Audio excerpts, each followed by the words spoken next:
Want to go, pretty boy?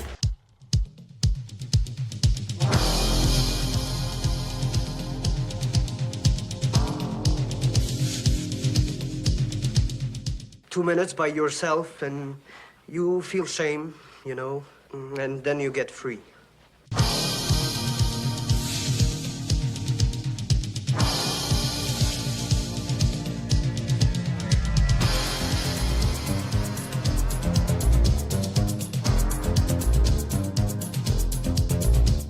The only thing better than a glass of beer is tea with Miss McGill.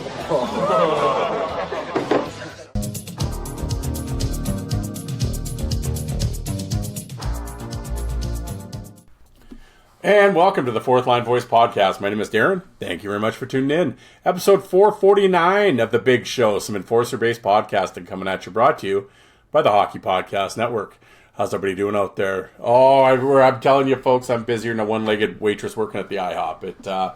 Between work and hospital visits and ice wars now, I've been a busy cat here. So, it's been a busy couple weeks, and yeah, it's going to be a little crazy here, but let's get into it, shall we? Well, first things first, I'll get this out of the way. I'm a member of the Hockey Podcast Network, over 100 shows in the network. I'm on the original content creator side. Myself, old Terry Ryan, Tales of TR, Ted Hitchcock from Shoresy. Of course, Joe Lazito at the Coliseum Chronicles, who just released part 2 with Stephen Fletcher, legendary minor league enforcer. Jolt and Joe, of course, his back catalog, Fakota, Ewan, Strudwick, Bolton.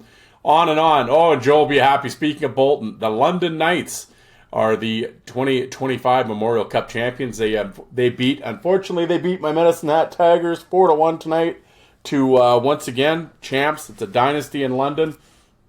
I feel bad for the Tigers. Of course, Josh Mazer is the assistant coach. I mean, Josh Mazer, as I always say, was my first ever guest on the Fourth Line Voice way back when. Great guest, a great guy, and I feel bad for him for coming up a little short, but had a hell of a run, great season, and congratulations to Dale Hunter and the London Knights. So there we go, the Memorial Cup in the books. But yes, Joel Lazito, check out his back catalog, it's tremendous.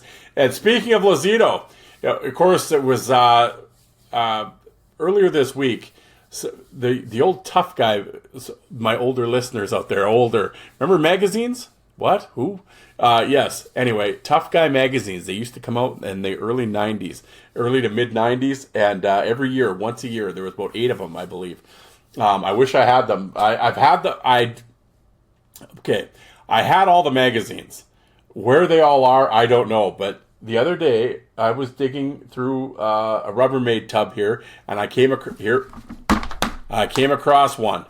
So I found some really cool. I found the first ever Volume 1, the Rio Grande Killer Bees of the Central Hockey League, the very first program they ever released. Funny enough, it's got Schmier fighting on the front cover. I found an old Saskatoon Blades program. We'll see what the. Oh, here it says slow building. I was just kind of looking at the pile as we were sitting over here. It's got a picture of Trent Yanni bench pressing. There we go. A young Wendell Clark. That's how old this is. 5'10", 177. Wendell is one of several rookies the Blades have in their lineup this season. He is rated as one of the top young defensemen around, possessing all the tools needed to play the game well. An excellent skater and a great shot. He will be playing the game for many years to come. Wendell is the younger brother of former Blade Don Clark, and he grew up in the same town as Blade Joey Koser. Wendell attends Walter Murray Collegiate. That is my old high school as well. There we go. Trent Yanni. There we go. This is Grant Jennings. There we go. There's an old NHLer. Who were they playing? They were playing the Lethbridge Broncos this game.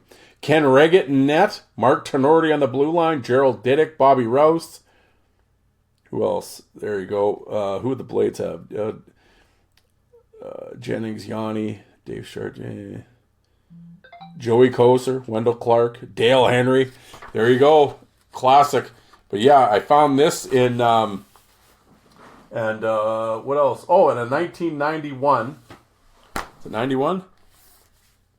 91 game program, the Hampton Roads Admirals of the East Coast Hockey League. Now ask me. I've never been in Hampton Roads. I've never been to, so I don't know. I have no idea. Pat Kavanaugh. I'm looking at the lineup here. Yeah, I don't know where I got this. I really don't. I have no idea why I have this, where I got this from, but there we go. Anyway, I was finding a bunch of magazines. Where am I going with this? So I found this Tough Guys magazine, and it was very topical for the moment because a gentleman in the fight group posted that he had all the magazines. He got them in a bundle or something and took a picture of them, and of course everybody's commenting, "Oh, I remember those. Those are great." And inevitably, the ranking talks, because every episode or every magazine had the top 25 or 10 or 50 or whatever the rankings were. And Lazito used to catch shit for those.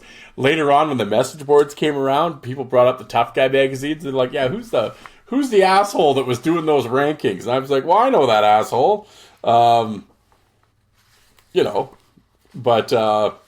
I've had Joe on the show before, and we've talked about his compiling of those lists and the rankings and how he got involved in the Tough Guy magazines and everything. So Joe's heard it all. But we're gonna relive the moment. I told Lazito, tune into this episode because we're gonna be talking about your rankings.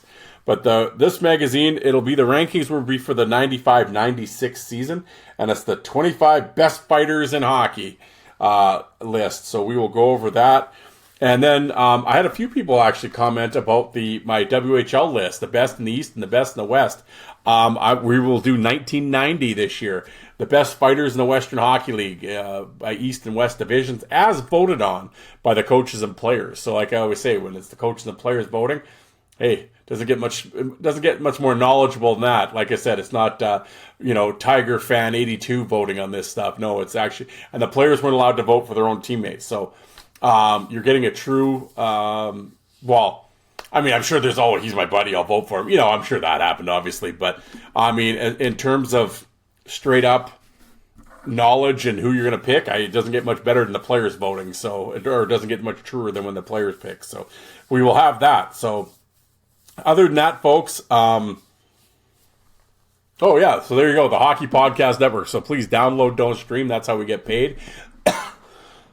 If you can, do me a favor, and Joe a favor, and Terry Ryan, everybody, when you go to Spotify or iTunes or whatever you happen to be listening to, before you hit play, see the star rating that's there on the app? Can you just hit the star rating, please? Again, that helps us out in the algorithms, and it's really very helpful to us if you could do that. And please, if you happen to be on social media, please give me a follow. I'm on Twitter, kind of now, not so much these days, but I am there. Instagram and Facebook, Fourth Line Voice. And if you happen to go on the YouTubes, Fourth Line Voice, I have over 2,500 videos on there, fight videos from all the different leagues. Check them out. You'll go down that rabbit hole. You'll be there for hours. God, it's the greatest thing since the county fair. So check it out. Please subscribe to the YouTube channel. It would be great. Like I said, it's just these little things that you can do. That's all you have to do. It doesn't cost anything. Just hit the button. Subscribed. Boom. There you go. Because it helps me out. It helps you out in the algorithms. YouTube likes the engagement. Like I said, and even when you review the show, you don't have to leave a war and peace. You don't have to write. It's not a book report. You don't have to write anything. Just hit a star review, star rating. Like, I've done this for years, and I have like 40 ratings. Like, come on, folks. I mean, I know 40 people have listened to this show. Maybe not many more. Maybe, 40 that might admit to it. I don't know. But, if you could rate the show, that would be lovely. But all right, who keeps texting me? It's probably that friggin' Kevin, I'm telling you. Him and his, Jay. Yeah, we'll see what's happening here. Hold on. Oh, okay, let's get into it. Where were we here? What are we doing here? Before I get into my list here, I'm here. Let me regale you with my Sunday today. So I had to go in. I worked this morning, so I didn't really want to, but it's overtime. Whatever. I got to go in and do some stuff. So I'm up, and I work Saturday too. I've worked every day, so whatever. I'm going in. It's about 7:45 in the morning. I'm driving down the old highway heading into Saskatoon, and I'm kind of a little miserable that I'm doing it. But I'm like, whatever. It's windy as shit. God, it never ends. But whatever. I'm doing my job. I'm getting it done. It's actually going pretty quick, pretty quiet downtown. I imagine to get stuff done. Okay. I happen to be in the hood, doing some garbage before I head out. I'm going to stop by the Dollarama. You listeners know how much I love the Dollarama. And, okay. By this point, it's about 11 o'clock. I'm going to go into the dollar, because, hey, it's the cheapest drinks in town, man. They're like $1 a thing, and I'm going to grab an $2 energy drink, maybe a quick bag of chips. Be in and out, man. 3 items. Boom. I cruise into Dollarama, go immediately, and there's kind of like, it's like there's not a whole bunch of tills and everybody just walks up to a till. There's like the aisleway that you go to, right? Kind of like, how it is at like Winners, and like they call you up, next to till 4, that kind of thing. It's that kind of setup, right? But as you're walking, of course, they got the drink thing there, and there's only one cashier, but there's one person in line, and they're buying their shit. And then I'm there. But I'm like, okay, so I'm grabbing the drinks and everything else, and I'm reaching into the cooler, grabbing my drinks, and I'm grabbing the bag of chips. In the meantime, this lady goes right past me, and, it goes right up to the till. Okay, and I'm standing there with my 3 items. She has $102 worth of items at the Dollarama. So I'll let you guys imagine how many, how long that took to ring up and how many items she had. Although I will say for the American listeners, it's called Dollarama, but I don't think anything's actually $1. Well, other than the drinks, but like everything's like $1.75, $2.20. I don't know why they call it $1. It started off as $1, inflation, back in the day. But anyway, she had a lot of shit in her cart, and I'm just standing there staring at her, like really, like. I was reaching into the cooler. I'm grabbing the Pepsi, though, and like it wasn't like, I was buried in there and I'm taking 18 drinks out. I'm grabbed one Pepsi and one, and I already had the energy drink. And I felt her go by me with the cart, and I'm kind of looking at her for a second, like, oh yeah. And then I'm, and I wasn't paying much attention. Then I see her, and she's taking everything out of the cart onto the till. And she looks back at me, and I'm just staring at her. Of course, she goes, what? What's your problem? I said, I don't have a problem. I said, but no, go ahead. I said, I'm clearly standing here, and you went right by me. I said, I have 3 items. But go ahead. I mean, it's all you, and she goes, yeah, whatever. I said, well, that's your whole attitude in life is, yeah, whatever. But okay, sure. I mean, it's your world. We're all just living in it, right? And she didn't say anything. She just went back. You're younger, fuck whatever. And I was just like, you're such a fucking loser. But whatever. I mean, hey, I'm getting paid double time, so I'm like, whatever. I guess I got nothing but time, but sure. But I'm just like, really? Like, anyway. So there's number, strike one. I guess yeah. So then, work's all finished about 1:30. I'm like, all right. I start head back on the highway back home. And I'm like, well, I'm hungry, so let's go into Subway. Oh, here we go. You guys have heard my Subway rants before. I get into Subway. There's 2 people in front of me. And I will say, our local Subway, very well run. The sandwich artists there are tremendous. Young people, but they're good, very friendly. They do a good job. So, anyway, I dig them. I've never had a problem with the Subway in Martinsville. Very good. So anyway, I'm sitting there, and they're very fast. So whatever, I'm standing there, and I got my phone. I'm kind of looking at it, whatever. And the 2 people are in front of me, and of course, the lady in front of me has to order 4 subs, which is okay, fine.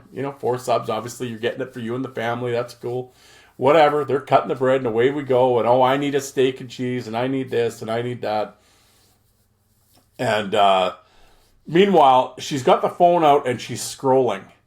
And of course, I need pickles. No, not pickles on that one. Onions on that one. Hold on. She's texting the person. Okay, yeah, they want olives on the cold cut. Yeah, maybe some pineapple, but only maybe on half.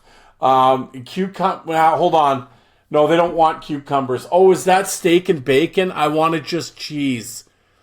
Did I say steak? I'm sorry, I don't want the bacon. And the girl working at it is just looking at her like, okay, fine. So she takes the bacon off. Oh, but you could put the bacon on the cold cut, though, if you want. And the girl's like, well, yeah, normally we charge for the bacon. Yeah, but I didn't ask for bacon. And if you're not going to put it on my subs, you're just going to throw it away. So you could put it on my cold cut.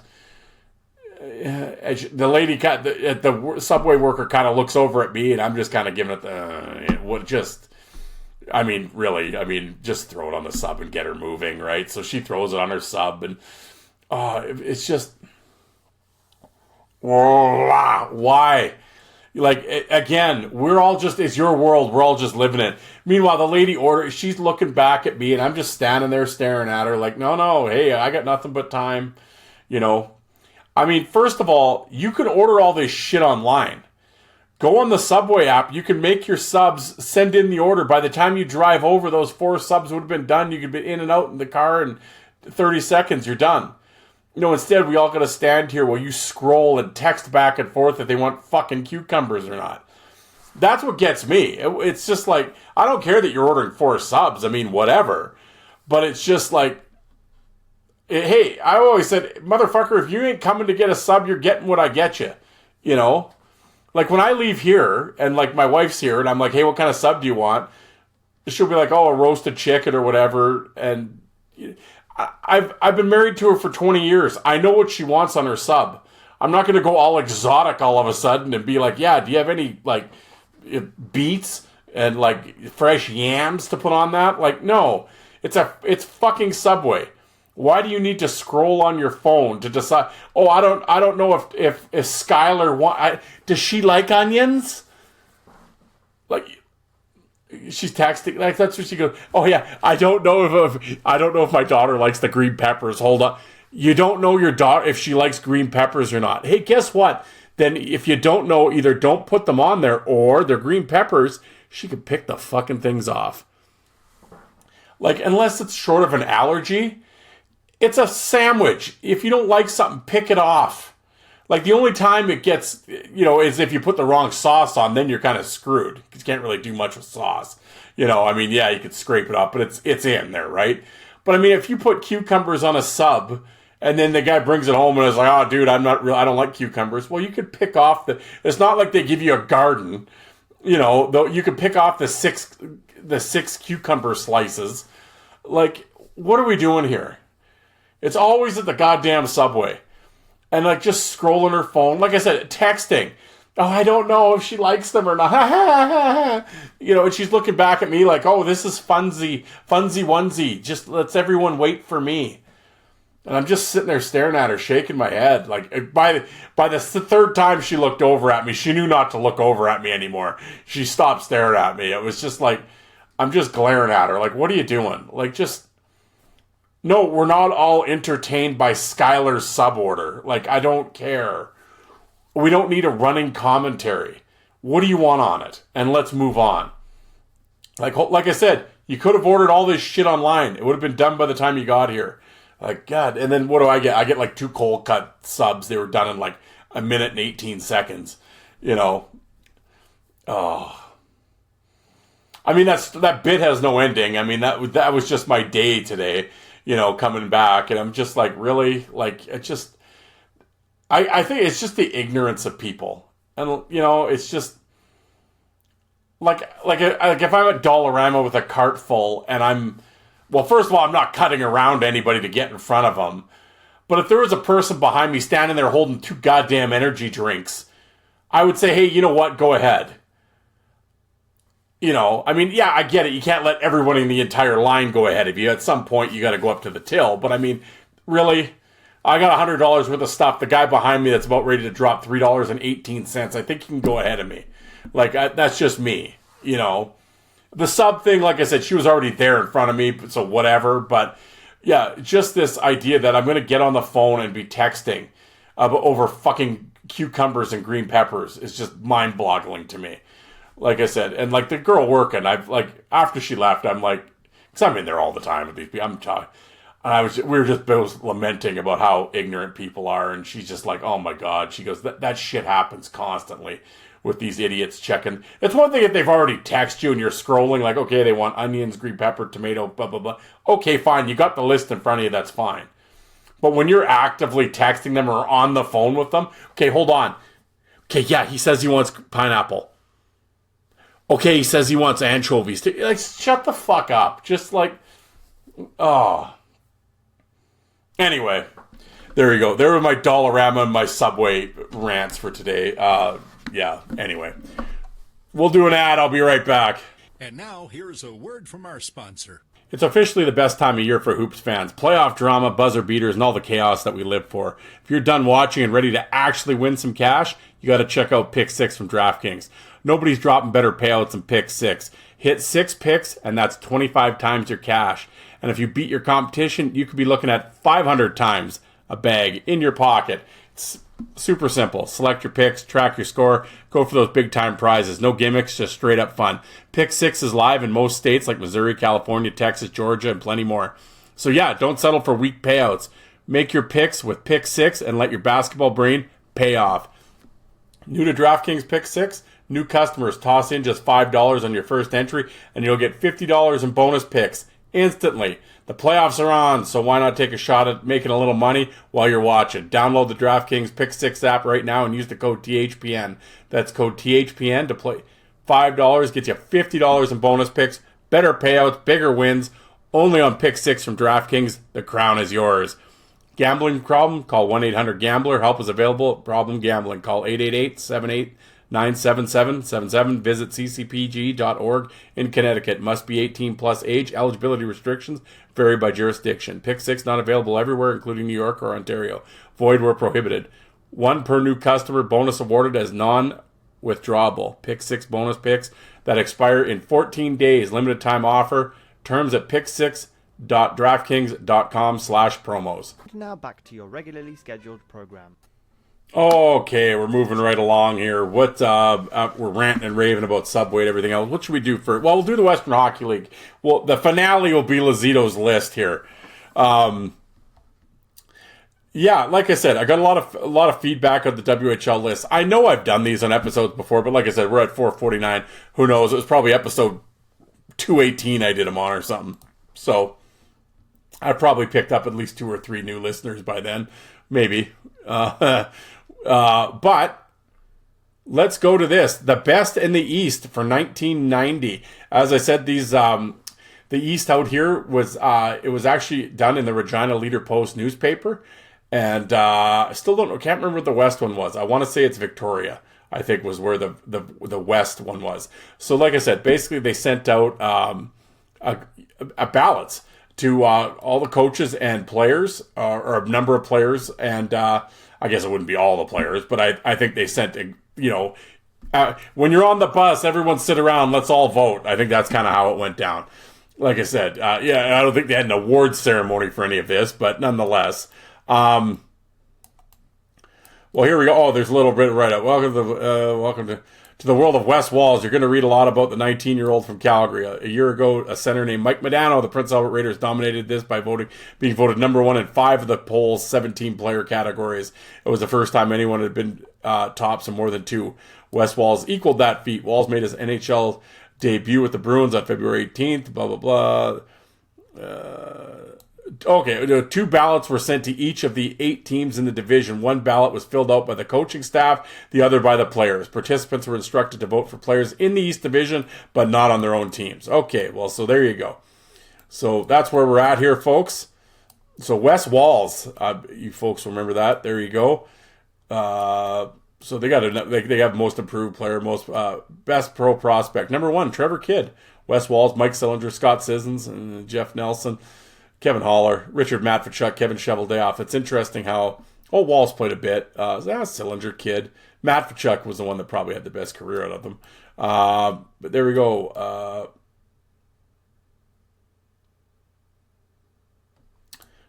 Where is it? Oh, here we go. Best fighter. Okay, so here we go. Best in the East for 1990. The best fighter, actually by quite a mark, 44 votes to the next guy at 25. 44 votes, Scott Daniels of the Regina Pats. Second was Jeff Odgers of the Brandon Wheat Kings. Then Jim Matheson of Regina. Cam Brown, Brandon. Clayton Gaynor of Medicine Hat was tied with teammate Dan Kordick, Darren Bader of Saskatoon, Drew Sawtell of Saskatoon, Rob Hale, Bob Laux, and Brian Pellerin round out the voting. But there you go. Scott Daniels, the chief there. Of course, he put, and then Jeff Odgers. Cam Brown played a long time in the minors. And Dan Kordick, I'm a big fan of Dan Kordick. There we go. So there you go, folks. There was the best fighters in the East. Now we will go to the West. Okay, here we go. Who were...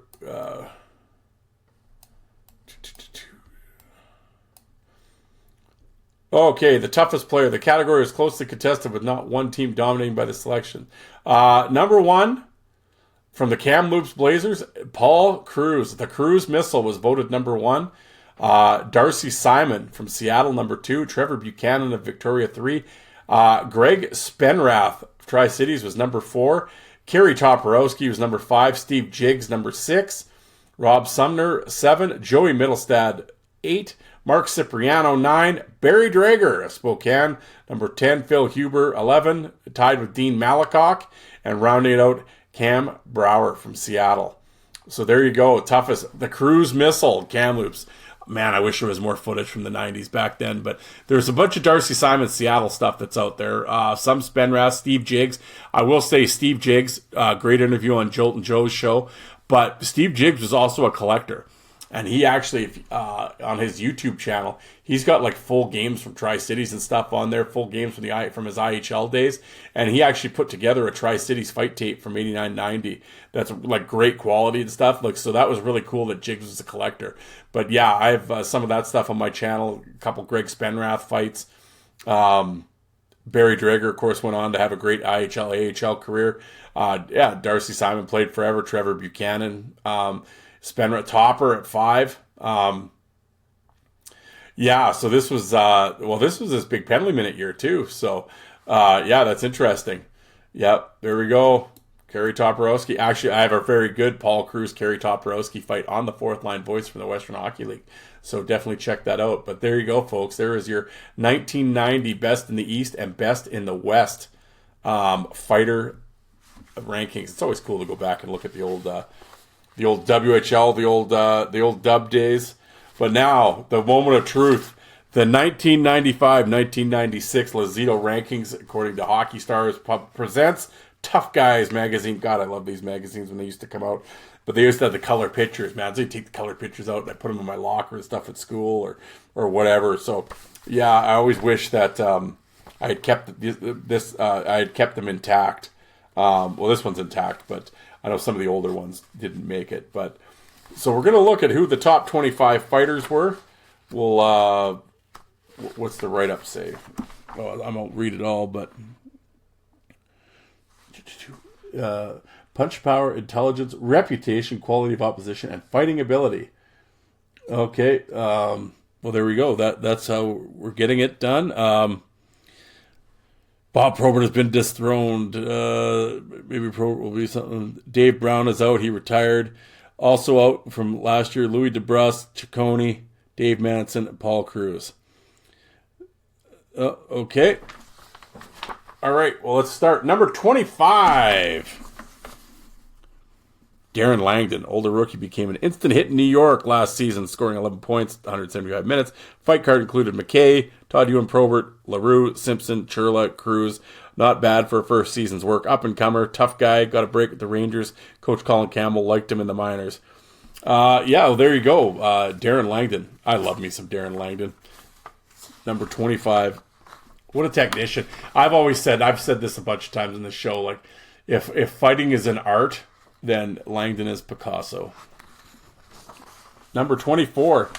Oh, there you go. Mike Peluso, big lefty, went into training camp fighting for his job against Reed Simpson. There is a good chance Peluso will have been traded by the time this comes out. His fight card include Rudy Poshek, Twist, Barnaby, Ojic, Churla, Tamer, VL.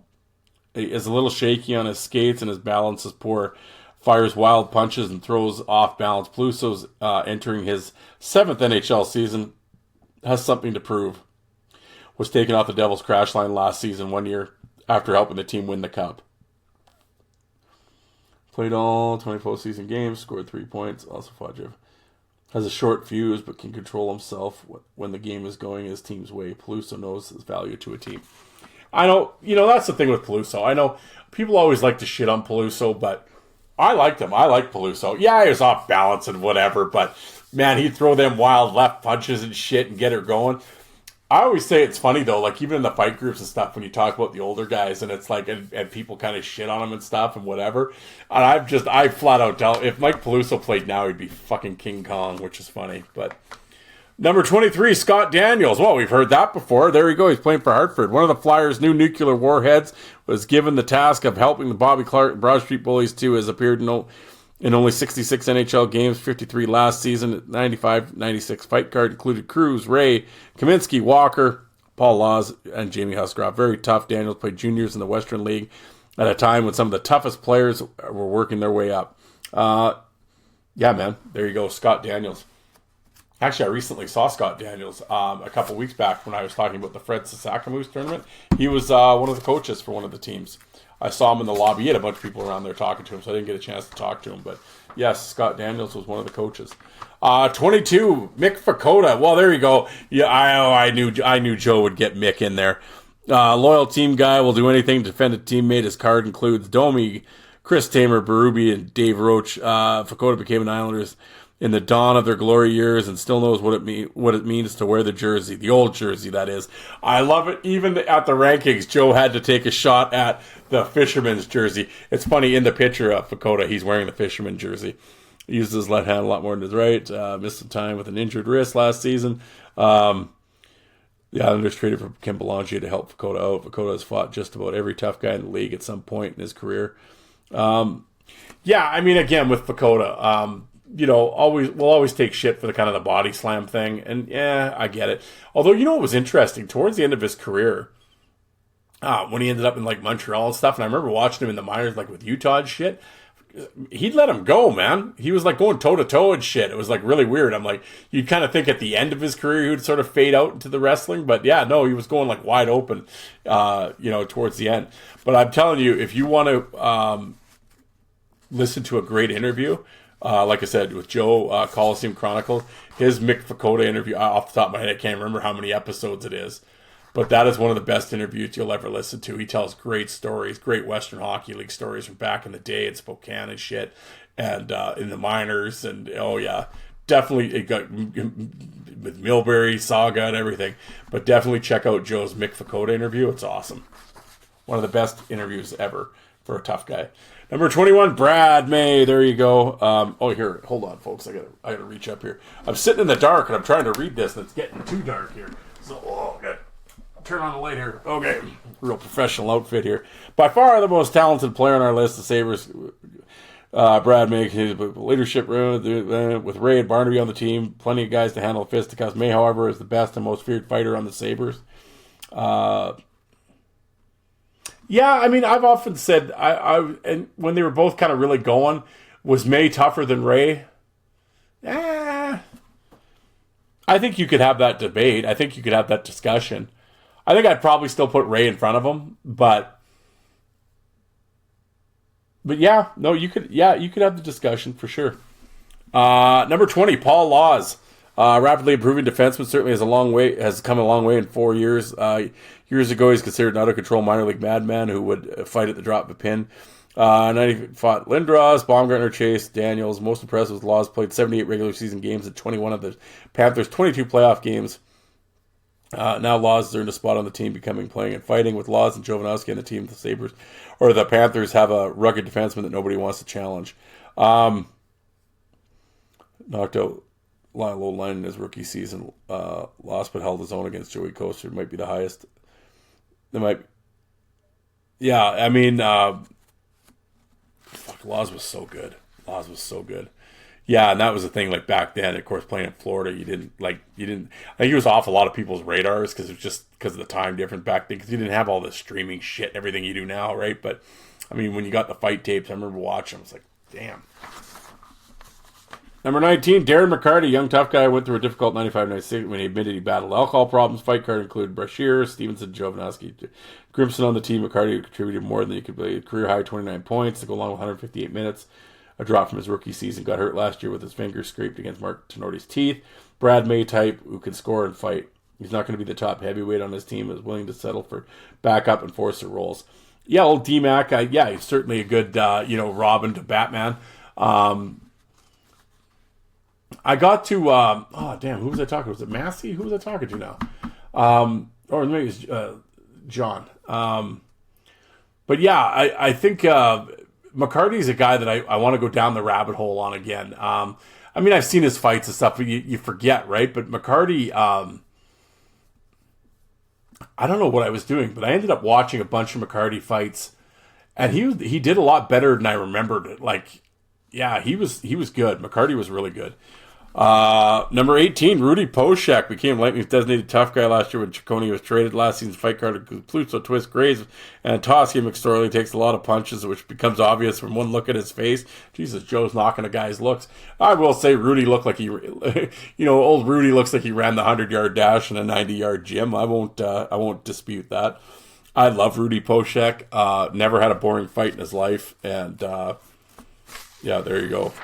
Number 17, Kelly Chase, newcomer to our list. Second on the Whalers in penalty minutes behind Scott Daniels. 95 card included Twist, Berube, Laws, Brashear. Smaller, most enforcers, not nearly as strong. Chase is a lot like Baumgartner, is that he's a very smart fighter. Played on tough Saskatoon teams and juniors with Twist and Clark. Very willing, lend advice to young tough guys. Chase is undersized, but he just knew how to use it. He just used, roll with the punches. He was a technician, man. For being an undersized guy, he fought everybody. He wasn't gonna kill you, but he'd pepper you with shots for sure. Chase is a great storyteller too. I think he's battling leukemia right now, so hopefully that he can fight the good fight. But great storyteller, good guy. There we go. Number 16, Joey Koser. Saved his mangled hands for the big guys last season. Fought Lindros, Reed Simpson, Roach, Grimson, Bob Probert, and rookie Chris Murray. Perhaps the hardest puncher in NHL history is now going on reputation. Appeared in only 45 games last season. Still very tough and can throw some hard punches. But he's not getting the chance to do it on a regular basis because he's a liability on the ice. Just grab onto his right hand. But don't take anything away from Koster. He's one of the greatest enforcers in NHL history. He and Twist have the same style. Grab with the left and throw with the right. At this stage of his career, as Dave Brown was last season, he might be on the verge of retirement. There you go. How old is he? 32 in this one. I think this is one of the rankings that Joe caught shit over, having Koster at 16. Reed Simpson at 15. Rapidly rising tough guy made Peluso expendable in New Jersey because the Devils have no use for two fighters at left wing. Played a career high 23 games last season, finished 6.79 minutes. Last season's fight card include Koster, Bugner, Probert, Domi, McRae. In other words, Simpson was trying to make an impression. There's a lot more. I'm not going to read everything here, but Reed Simpson, now there's a cat, man. Go down that rabbit hole, especially in the minor league stuff. Like I have some of his Hershey stuff and Albany and stuff. He was awesome. I'm a big Reed Simpson fan. Actually, in fact, if you go to my Fourth Line Voice on YouTube, I actually have some of his Prince Albert Raider fights. Actually, I have him fighting Chase in the Western Hockey League. Reed Simpson was great. Just tough old boy from Flin Flon. I'm down with Reed Simpson.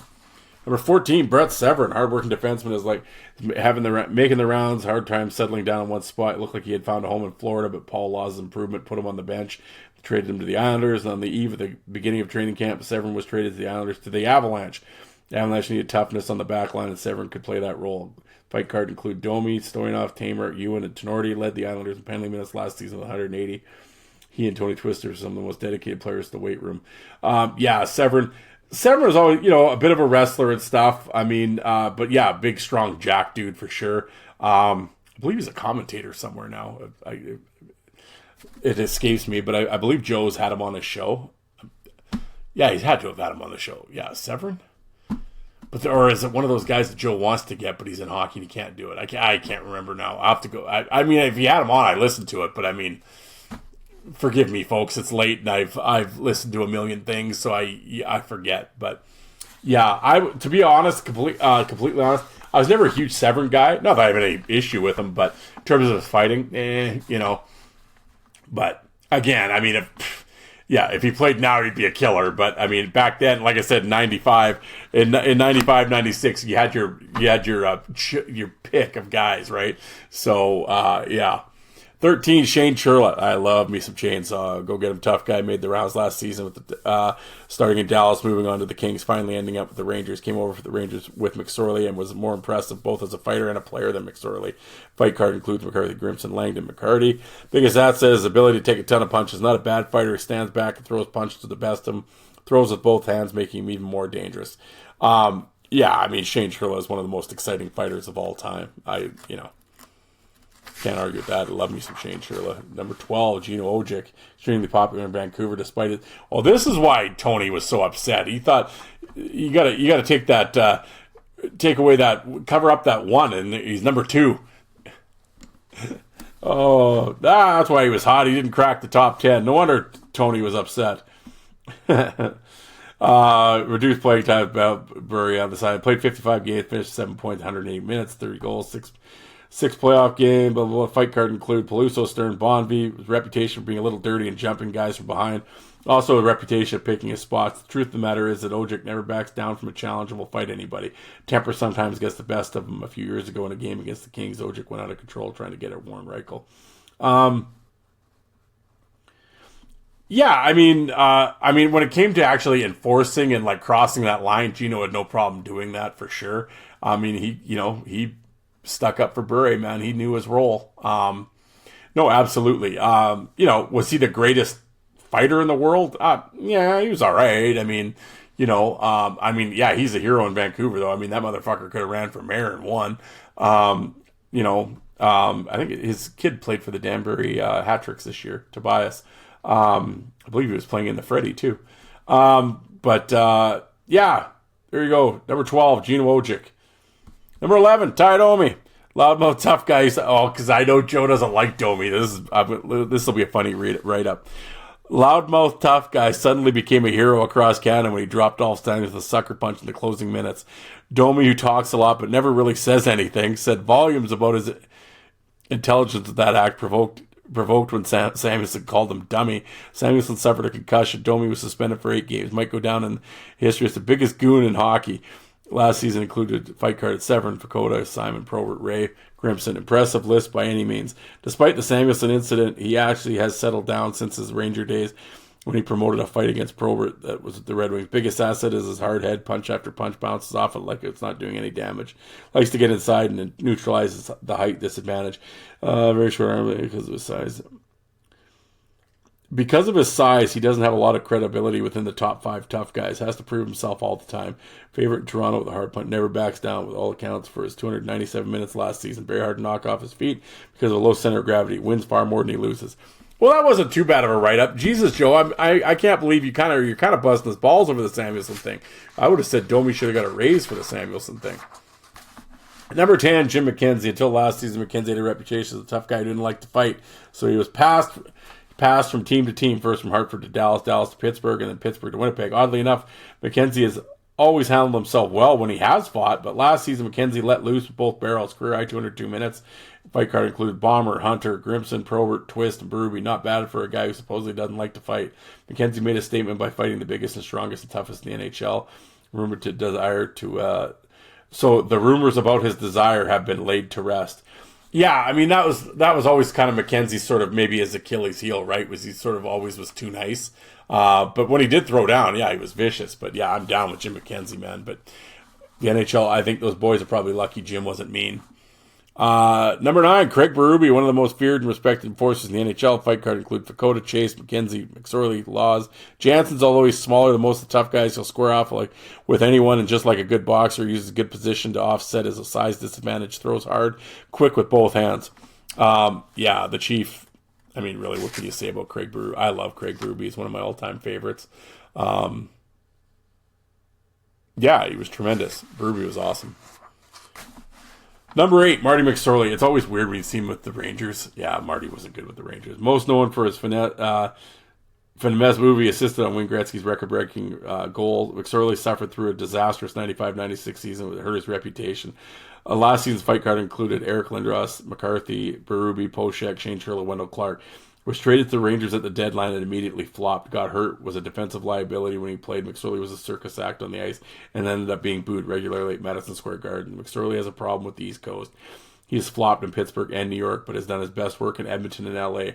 Wrestling style fighter, wears a big jersey that makes it difficult for opponents to hang on. Likes to get inside and go for the big knockdown. Marty did flop in Pittsburgh and out east, but yeah, he'll always be at Edmonton, LA. It'd probably be LA. I would always say Marty's best years are the LA years. I always liked him in San Jose too. Marty is all about the beach and the surf, man. But yeah, I mean, Marty McSorley probably, enforcing and fighting are two different things. One of the greatest enforcers ever, without a doubt. Maybe the best enforcer ever. Will cross the line for sure to get the point across. But in terms of fighting, yeah, man, he was... anybody listening, I don't need to sell you on how good Marty McSorley was. Number 7, Stu Grimson, former Mighty Duck. Did those guys turn out goons or what? Grim Reaper now with Probert's old role with Detroit. 1 point, 128 minutes, 58 games. Grimson's a hard time getting playing time with the Wings. Last season fight card includes Ewan, McCarthy, McKenzie, Domi, Baumgartner. Hard punchers improved tremendously over the past few years. He has. When Grimson first came up with mostly Chicago, but yeah, he was that obviously long, gangly, but yeah, that balance was a little sus. But see how I said sus? I'm trying to, for the younger viewers, I'm trying to fit in. But yeah, Grimson, once he kind of got to that Detroit, Hartford level, Carolina, Anaheim years, he was top dog. He was, because he figured out how to use his balance, use his reach. Grimson was awesome. Number 6, Todd Ewan. Ewan, Carbon, Baumgartner in the lineup. Disney's hockey team was hardly family entertainment. Ducks are the only team with 2 fighters in the top 10. Fight card includes Ray Langdon, Probert, Severin, McCarthy, Dave Brown. Impressive list by any measure. One of the reasons he moved up in the rankings. Grabs on. Wow, come on. Jolt and Joe is down with the Ewans, I could tell you that. This reeks favoritism right here. The fix was in, Lazito.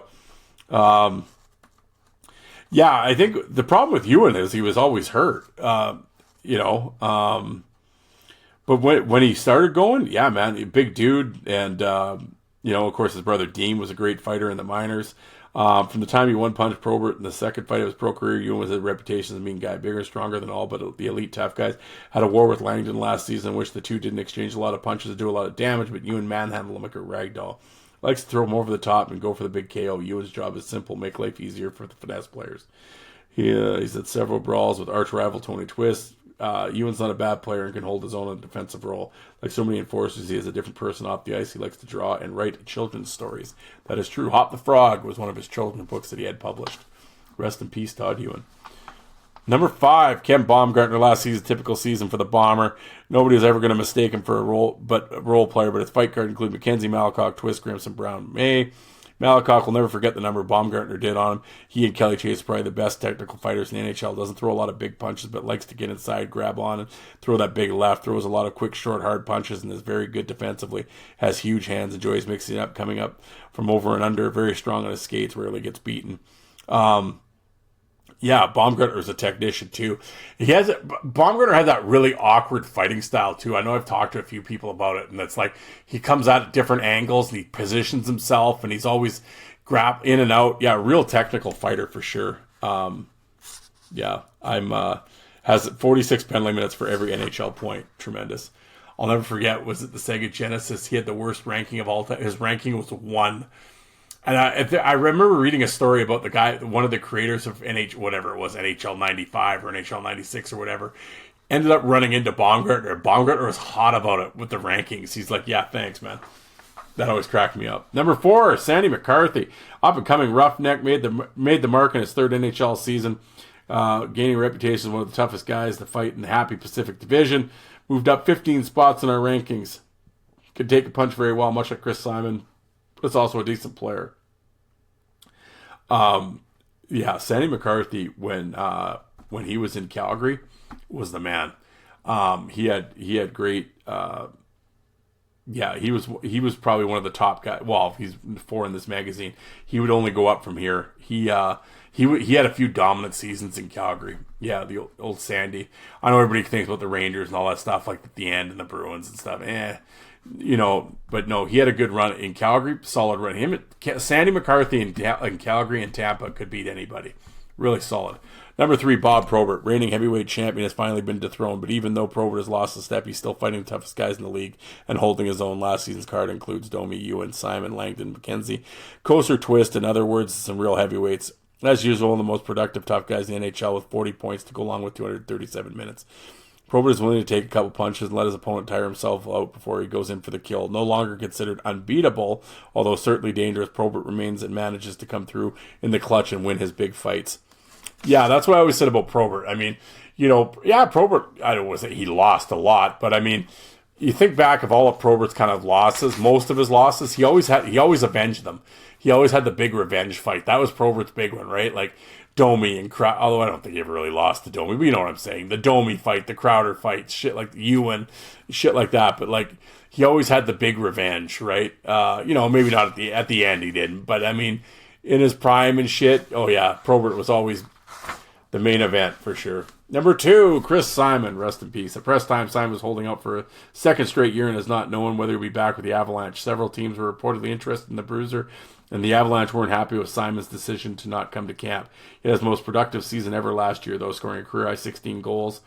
Appeared in only 12 of Colorado's 22 playoff games. Last season's fight card included Domi, Probert, McCarthy, Smolik, Russell. Can throw with both hands very well. Will try to overpower his opponent with his size, then concentrate on using his long reach to ward off a counterattack. Does his best fighting against bigger players and has trouble against smaller fighters such as Domi. Chris Simon, long hair, looked like the Undertaker when he was at the Avalanche. I mean, you get one of the best fighters in the league, put home 16 goals too. I no wonder he held out. Dude should have been, he's like, son of a bitch. I could make imagine that guy now, how much money he'd be making. Oof. Yeah. Rest in peace, Chris Simon. And then number 1, Tony Twist. There you go. Feared role player with only 3 goals in 100 minutes last season, but he still terrorized the league. Impressive fight card including Probert, McKenzie, Bomber, Peluso, Boshek, Ray. Broke Ray's orbital bone with one of the most ferocious right hands. Years earlier, with the Nordiques, he broke Kirk Clomlison's helmet in an exhibition game. Probably the hardest punch in the league. Style is simple. Likes to grab with the left and throw bombs to the right. Finally starting to get the credit he's deserved for a long time. Quebec wasn't a tough team, and Twist had a hard time calling attention to himself. With St. Louis, a team that gets to show off its toughness a little more, Twist is taken to a much more important role. Opponents are usually so afraid of getting hit by him, they change their style. Twist accepted his role. He could score a few goals and play well defensively, but added what he offers physically. He knows why he's in the NHL. Played most of his first 3 professional seasons in Peoria. Of the International League, KO'd Mike Peluso 2 seasons ago while playing for the Nordiques. Twist picks his spots in an unusual way. Refuses to waste his time with players he doesn't consider tough and only wants the heavyweights. Completely different person off the ice, calm and thoughtful. His hobbies include cooking and fishing. I've always said that about Twist. That's the one thing, and Joe was right in that write-up. Twist does make guys change their style. When he was on a real roll there, watch Reed Simpson fight him, watch Darren Langdon fight him. They just can't get a hold of him, and Twist is just such a bulldozer, right? Like, he just ragdolling them. And when they get caught out of position, they just go down and turtle, and I don't blame him, because you're caught off balance, you can't get a grab, and he's gonna do what he did to Ray to you. So you may as well just go down and fuck it, bail out. So when you can make guys change their styles, that says something. And Twist did do that. I completely agree with Joe's right up there. Yeah, for that mid-90s run, Twist was the man. And his fights weren't pretty. It was ragdolling and throwing wild rights, but if you ever connected, your head was coming off. Peluso in that knockout that Joe was talking about, it was in Quebec. Peluso later on said Twist hit him so hard when I woke up I thought I could speak French. But that was... there you go. That was a great list. But man, did Joe take some slings and arrows over the years. Off the top of my head, I can't. In 95, 96, I would have moved him here and him there. I don't remember, but I remember at the time reading it, I was just pumped with the Tough Guys. They actually made a Tough Guy magazine. That's all I was cool with. I never really gave a shit about the rankings. I still don't care about the rankings. I just thought it was cool that there was a magazine out that covered fighting. But now that I know Lazito did the rankings, they were terrible. I'm going to get Joe back on the show. We'll talk about those rankings again. I always enjoy busting Joe's balls, but he's always a great guest. I'll get him on here sooner rather than later. We could talk about it. But holy shit, look at that. I've almost an hour worth of me babbling about nothing. Well, thank you for staying for my rants about Subway. And hey, if you have only 3, if the person behind you only has 3 items at Dollarama, let them go ahead of you. There's my tip of the day. But thank you guys for tuning in. Ice Wars is around the corner, June 14th at Mount Pleasant, Michigan, and then June 28th in Edmonton. I will be at the Edmonton one. Looking forward to it. Love me Ice Wars. More on that coming up. What I plan on doing from June 7th to the 14th, that week I'm calling it Fight Week, and I'm going to actually be releasing interviews with the fighters every day. I'll be coming out with more episodes because the interviews are like 15, 20 minutes, so I'll probably put like maybe 2 or 3 on them each episode. And I'm going to run those from Monday to Thursday. And then the Friday episode, Jay, Alec, and I will sit down and do our annual preview show that we always do for the Ice Wars. We've done for the first 3. We break down each fight, talk about each of the guys. You can bet on Ice Wars. So, we might have our picks to click, who to make some money on betting. We'll make those predictions as well. I always enjoy the preview shows. So that will be coming up in 2 weeks. Fight Week with the Ice Wars. Coming at you from the Fourth Line Voice podcast. But in the meantime, check out the Bruised and Battered podcast. We just had Keyshawn Gervais on this week. Great guest. That is my other venture that I do with Alec and Jay. We come out every episodes every when do we come out? Every Friday. And it's episode 31. But yeah, we talk about current minor league hockey and interview fighters on each show. And I had a lot of fun with those guys. So please check out the Bruised and Battered podcast as well. Again, follow us on all social media. And Alec has been doing a great job with some of the video shorts lately for the Bruised and Battered. We just got a new logo. Thank you, Fallon. Lovely young lady that made a logo for the show, and it's tremendous, and we're using it, and that's our new logo going forward. It's great. We got a lot of compliments on it, so thank you very much for doing that. And but yes, Bruised and Battered, Fourth Line Voice, check it all out. But as I always say, from reading an article the other day, there are 3.5 million podcasts in the world. The fact that you chose to listen to this one, well, it says a lot about you, or very little about you. I don't know. But in all seriousness, though, thank you very much for taking the time to listen. I really appreciate it. Download, don't stream. If you have if you want to get a hold of me for whatever reason, I'd love to hear from you. My DMs are open, as the kids say. And if you're not on social media, hockeyfights@hotmail.com. Drop me a line. Love to hear from you. And let's get out of here. Work starts early tomorrow. So back to the grind, folks. Have a good week, and we'll talk to you next weekend. Thanks, everybody.